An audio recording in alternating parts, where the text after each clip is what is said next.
ഇത് എൻ്റെ കയ്യിലിരിക്കുന്നത് ഇത്രയും മിക്സർ ഞാൻ ഒരു കപ്പ് നമ്മുടെ കടലപ്പൊടി കൊണ്ട് ഉണ്ടാക്കിയതാണ് കേട്ടോ. അപ്പോൾ ഇത് എങ്ങനെ റെഡിയാക്കാമെന്ന് നമുക്ക് നോക്കിയാലോ. അപ്പോൾ അതിന് വേണ്ടി ഞാനിവിടെ ഒരു കപ്പ് കടലപ്പൊടി എടുത്തിട്ടുണ്ട്. അത് നന്നായി ഒന്ന് അരിച്ചെടുക്കുക കേട്ടോ.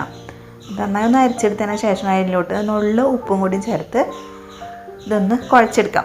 കുഴച്ചെടുക്കാമെന്ന് വെച്ചാൽ നമുക്ക് പെട്ടെന്ന് ഒറ്റയടിക്ക് വെള്ളം ചേർക്കരുത്. അപ്പോൾ നമ്മുടെ മാവ് പെട്ടെന്ന് ലൂസായി പോകും, നല്ലോണം ഒട്ടിൽ വരും. അപ്പോൾ അതിന് കുറേശ്ശെ ചേർത്തിട്ട് നമുക്കിത് കുഴച്ചെടുക്കണം. അങ്ങനെ തരിയായിട്ട് മെല്ലെ കുഴച്ചെടുക്കണം. അത് ഞാൻ സ്പീഡിലിട്ടുള്ളതാണ് കേട്ടോ. പക്ഷേ ഇത്ര സ്പീഡിലല്ല, മെല്ലെ നന്നായി ചെറുതായിട്ട് വെള്ളം അങ്ങനെ തൂക്കി കൊടുത്തിട്ട് കുഴച്ചെടുക്കാം.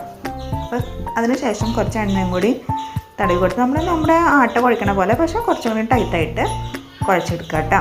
അപ്പോൾ ഇത് വെള്ളം കൂടി കഴിഞ്ഞാൽ പിന്നെ ഇത് ശരിയാവില്ല. അപ്പോൾ തുള്ളി വെള്ളമാക്കിയിട്ട് ഇങ്ങനെ ആക്കിയെടുക്കുക. എന്നിട്ട് നമുക്കിത് നമ്മുടെ സേവനായില്ലേ, നമ്മുടെ നൂലപ്പത്തിൻ്റെ അച്ച്, അതിലേറ്റവും ചെറിയ അച്ചെടുത്തിട്ട് നല്ല തിളച്ച എണ്ണയിലേക്ക്, നല്ല ചൂടായ എണ്ണയിലേക്ക് നമുക്ക് ചിറ്റിട്ട് കൊടുക്കുക.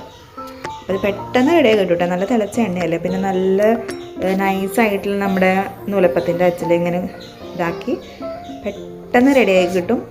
അപ്പോൾ ഇതേ കണ്ടോ, നമ്മൾ ഇട്ട ഉടനെ തന്നെ അടിഭാഗം നന്നായി മൊരിഞ്ഞിട്ടുണ്ടാവും. അപ്പോൾ ഇത് ഒന്നുകൂടെ ഒന്ന് മറിച്ചിട്ട് കൊടുക്കുക,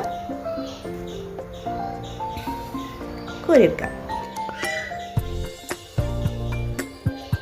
എത്ര എളുപ്പമായിട്ട് നമുക്ക് വീട്ടിൽ തന്നെ നമുക്ക് മിക്സർ ഉണ്ടാക്കാം കേട്ടോ. അപ്പോൾ ഞാനിത് പ്ലെയിൻ ആയിട്ടാണ് ഉണ്ടാക്കിയുള്ളത്. നമുക്ക് കടലയോ കപ്പലണ്ടിയോ അതിൽ കടലപ്പരിപ്പ് ഇതെല്ലാം ചേർക്കണമെങ്കിൽ ചേർക്കാം. അപ്പോൾ ഇതെല്ലാവരും ഒന്ന് ട്രൈ ചെയ്ത് നോക്കുക. ഇഷ്ടപ്പെട്ട ചാനൽ സബ്സ്ക്രൈബ് ചെയ്യാനും അതേപോലെ തന്നെ ലൈക്ക് ചെയ്യാനും മറക്കരുത്. അപ്പോൾ അടുത്ത വീഡിയോ ആയിട്ട് നമുക്ക് വീണ്ടും കാണാം. അതുവരെ ടാറ്റ ബൈ, സീ യു.